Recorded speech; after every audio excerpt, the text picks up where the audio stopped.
ரோமோ Tamil viewers எல்லாருக்கும் வணக்கம். இப்போ பாண்டியன் ஸ்டோர் சீரியலில் பரவாயில்லைங்க, தங்கமேலுக்கு ஒரு நல்ல ஆப்பு வச்சிருக்காங்க. ஆமாங்க, கதையை ஒன் சைடாக கொண்டு போகாமல் தங்கமேலுக்கு பிரச்சனை வர மாதிரி கதைக்களத்தை கொண்டு வந்திருக்காங்க.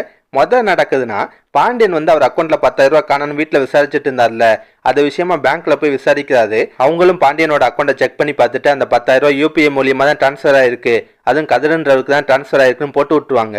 அதை கேட்ட பாண்டியனுக்கு செம டென்ஷன் ஆகும். வீட்டில் வந்து பயங்கரமாக சண்டை போடுவார். எவ்வளோ திமிரு இருந்தால் பணத்தை திட்டிருப்ப, ஏன்டா சொந்த வீட்டில் திட்டுற உனக்கு அசிங்கமா இல்லையா அப்படின்ற மாதிரிலாம் பேசுவார். லாஸ்ட்டாக என்ன நடக்கும்னா, ஒன்று பாண்டியன் வந்து என் பணம் எனக்கு இப்பயே வந்தாகணும், இல்லை நடக்கிறதே வேணும்னு சொல்லி கோவப்படலாம், இல்லை ஒரு நாள் கதிருக்கு டைம் கொடுத்து நாளைக்குள்ளே நீ என் பணத்தை எப்படியாவது ரெடி பண்ணி கொடுக்குற, இல்லைன்னா உனக்கு இந்த வீட்டிலே இடம் இல்லை அப்படின்ற மாதிரி சொல்லலாம். எது எப்படி அங்கே பாண்டியன் திரும்ப பணத்தை கேட்கும் போது கதிரால் கொடுக்க முடியல. பாண்டியன் டென்ஷன் ஆகி உனக்கு இதுக்கப்புறம் இந்த வீட்டிலே இடம் இல்லை, ஒழுங்கா வீட்டை விட்டு கிளம்புன்னு சொல்லி கதிரை துரத்த பார்க்குறாரு. இப்போ சரவணன் வந்து கதிரை காப்பாற்றுறதுக்காக உண்மையை பாண்டியன்ட்ட சொல்றாரு. அப்ப கதிர் மேல இருந்த தப்பு இல்லப்பா, அந்த பணத்தை அவன் எனக்காக தான் எடுத்தான்றாரு. ஆரம்பத்துல பாண்டியன் நம்ப மாட்டாரு. பொய் சொல்லாத, அவனை காப்பாற்ற பார்க்குறியான்னு கோவப்படுவாரு.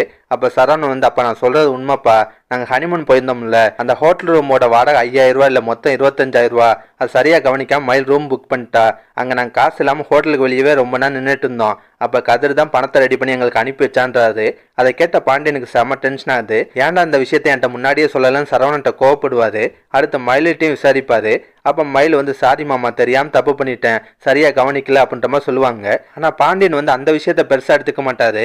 தப்பு பண்றதுலாம் சகஜம்தான்ப்பா, ஆனா அந்த விஷயத்த நீ என்கிட்ட முன்னாடியே சொல்லியிருக்கணும்ல, இந்த வீட்டில் யார் என்கிட்ட போய் சொன்னாலும் உண்மையை மறைச்சாலும் நீ என்கிட்ட உண்மையா இருப்ப, எல்லா விஷயத்தையும் சொல்லிடுவேன்னு நினச்சிட்டு இருந்தேன். ஆனால் மயில நீயும் மாமாவை ஏமாற்ற ஆரம்பிச்சிட்டல, நீயும் மாமாட்ட போய் சொல்ல ஆரம்பிச்சிட்டலன்னு சொல்லி வருத்தப்படுவார்.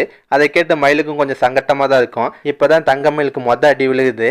இதுக்கப்புறம் படிப்பு விஷயம், நகை விஷயம் அடுத்தடுத்து அடி விழுகிறதுக்கு வாய்ப்பு இருக்குது. என்ன நடக்குன்னு வெயிட் பண்ணி பார்ப்போம். இதெல்லாம் பற்றி உங்கள் கருத்தை நான் மறக்காமல் கமெண்ட்டில் சொல்லுங்கள். இந்த வீடியோ பிடிச்சினா ஒரு லைக்கை தட்டுங்க. நம்ம சேனல் ப்ரோமோ தமிழ் ரிவ்யூ இதுவரை சப்ஸ்கிரைப் பண்ணலாம், ப்ளீஸ் சப்ஸ்கிரைப் பண்ணிக்கோங்க. நான் உடனே ஒன்று சீரியல் அப்டேட் கொடுத்துட்டே இருக்கேன். Bye guys.